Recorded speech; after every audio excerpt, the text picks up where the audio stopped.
reactive metal test. Why do we use it? We use it to check the reactivity of compounds by adding some metals like sodium, lithium, whether the compound is reactive or not. So why should we check? हम लोग check क्यों करेंगे?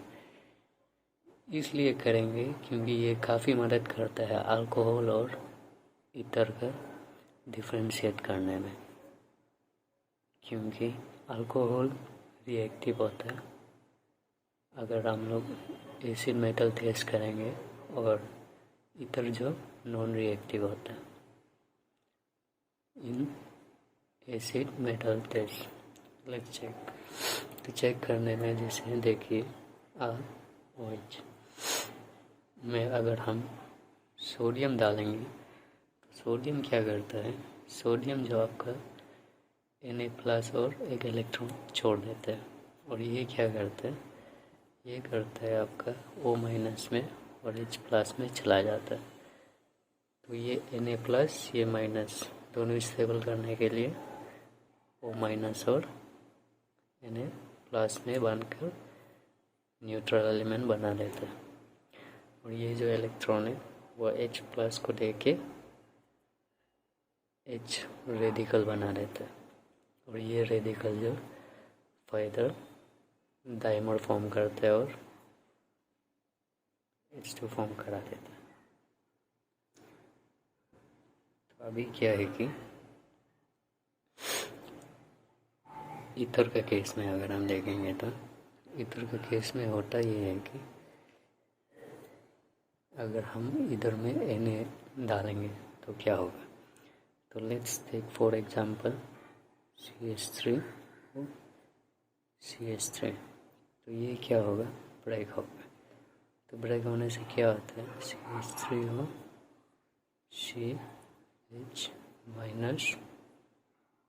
H और एक H+ इधर में घूम रहा होगा, और ये Na जो Na+ प्लस 1 इलेक्ट्रॉन। तो देख के लग रहा होगा कि ये जो सीधा आके इधर में गिर जाना चाहिए, पर आप लोगों को ये बात पता होगा कि ऑक्सीजन एटम के पास लोन पेयर होता है। तो ये लोन पेयर के कारण से जो ये lone pair sigma bond negative charge है, इनका जो रेजोनेंस होता है बहुत हाईली अनस्टेबल होता है, मतलब रेजोनेंस हो ही नहीं पाएगा।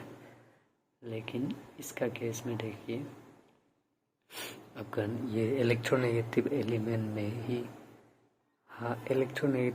में ही नेगेटिव चार्ज प्रेजेंट है, तो इसीलिए ये जो बहुत स्टेबल है। तो जिसका कारण से ये जो आपका रिएक्शन को फर्दर प्रोसीड कर पाता है, मतलब ये हाइड्रोजन को जल्दी छोड़ता है और ये हाइड्रोजन को जल्दी नहीं छोड़ पाता। तो यही है वो कारण जिसका कारण से अल्कोहल टेस्ट देता है लेकिन ईथर टेस्ट नहीं देता है। सिंपल।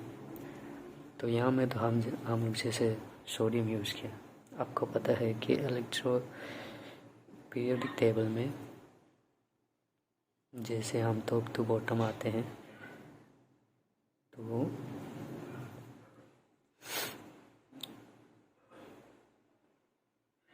टॉप टू बॉटम आने से क्या होता है कि सबसे ज़्यादा जल्दी इलेक्ट्रॉन फेंकने वाला एलिमेंट जो नीचे वाला है, क्योंकि इन लोग का साइज़ बड़ा है। तो बाहर से अगर कोई इलेक्ट्रॉन चला जाता है तो उतना खास फ़र्क नहीं पड़ता। तो इसीलिए टॉप टू बॉटम ज़्यादा रिएक्टिव होना शुरू हो जाता है। तो जिसका कारण से अगर हम इस जगह में सोडियम यूज़ किया है, सोडियम का जगह अगर हम सीजियम यूज़ कर देते हैं तो आपका वो एक्सप्लोज़न होगा, हाइड्रोजन बॉम्ब बना सकता है। लेकिन अगर हम पोटासियम यूज़ करेंगे तो H2 फ्यूम्स प्रोड्यूस होगा।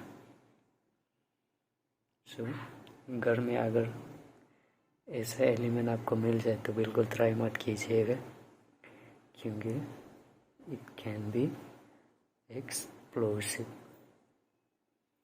हाइड्रोजन बॉम्ब बनाने का ट्राई मत कीजिएगा, क्योंकि अगर आप देखोगे तो ये जो POH और H2CO3 में POH का pH होता है अप्रोक्सीमेटली है, और H2CO3 का ये होता है acidic, that is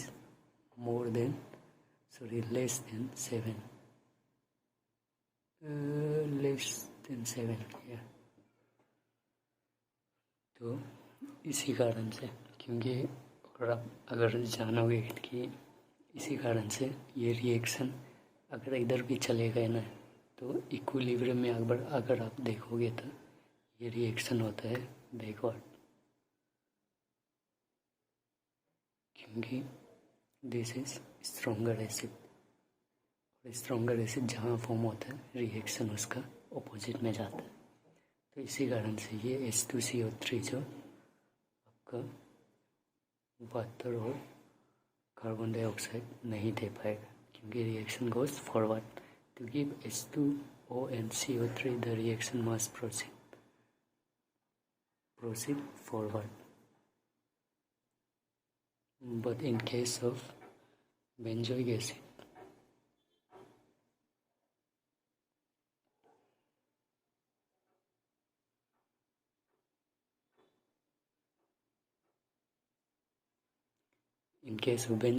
and H2CO3, benzoic acid is far more acidic.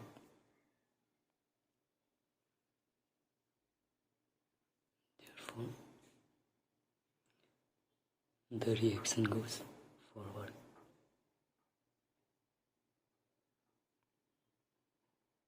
Now, how to check which is stronger acid?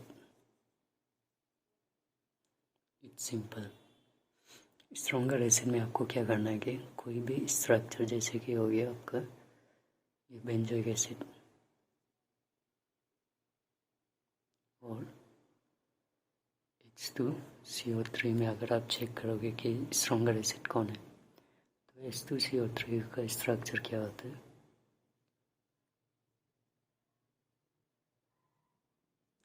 तो इसमें से जो आपका एसिडिक हाइड्रोजन है ना उसको हटा दीजिए। तो एसिडिक हाइड्रोजन का अगर आप हटाएंगे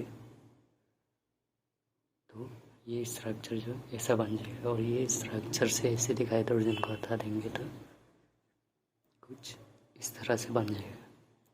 तो अब आपको देखना है कि स्टेबल कौन है, जो ज़्यादा स्टेबल जल्दी हाइड्रोजन को हटा देगा, देयरफॉर स्ट्रॉन्गर एसिड।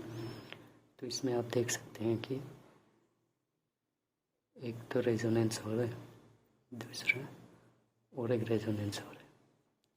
इसमें आप देख सकते हैं कि या तो रेजोनेंस एक बार में इस तरफ होगा, दूसरा बार में इस तरफ होगा, इसमें 2 बार होता है, और ऊपर से एरोमेटिक कंपाउंड भी है। तो this is far more stable then this, therefore this is stronger acid, hydrogen को जल्दी छोड़ देगा। लेकिन अभी आप फिनॉल में देखो, फिनॉल और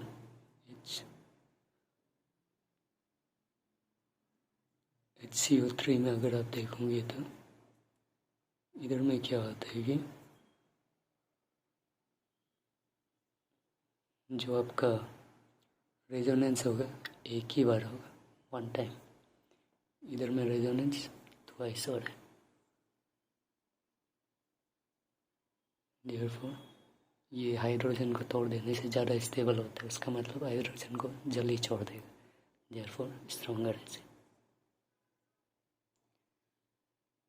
तो इसी कारण से फिनॉल के साथ sodium carbonate test reaction backward ले जाता है, तो जिसका कारण से H2O और CO2 गैस नहीं बनते हैं, लेकिन बेंजोइक एसिड और कार्बोनेट के साथ केस में रिएक्शन जो फॉरवर्ड जाता है, तो जिसका कारण से हमको H2O plus CO2 by product में मिलता है। सो एज ए कंक्लूजन, ये जो आपका एक्टिव मेटल थेस जो होता है ना, active metal थेस, it is useful for differentiating alcohol and ether, and sodium bicarbonate test is useful for differentiating benzoic acid and phenol। वैसे तो इनका यूज़फुल बहुत सी अलग फील्ड में भी होता है, लेकिन एग्ज़ाम पर्पसेस से, for exam all you need to know is this. तो आपको अभी एक क्वेश्चन देंगे, उस क्वेश्चन में आपको दिखाना है कि बाय प्रोडक्ट में गैस क्या फॉर्म होता है, कौन सा गैस बाय प्रोडक्ट में फॉर्म होता है। तो वो क्वेश्चन को जैसे ही हम इधर पर लिखेंगे, आप पॉज करके सॉल्व कीजिएगा, क्योंकि उसके कुछ समय बाद ही हम आंसर को लिख देंगे। जैसे ये देखिए, आपका अगर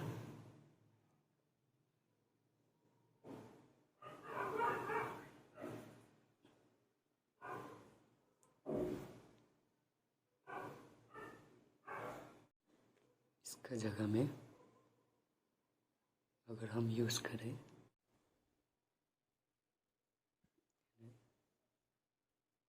NH3, तो कौन सा गैस फॉर्म होगा? Of course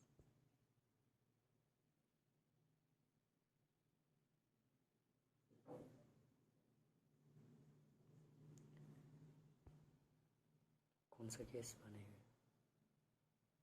answer will be in 3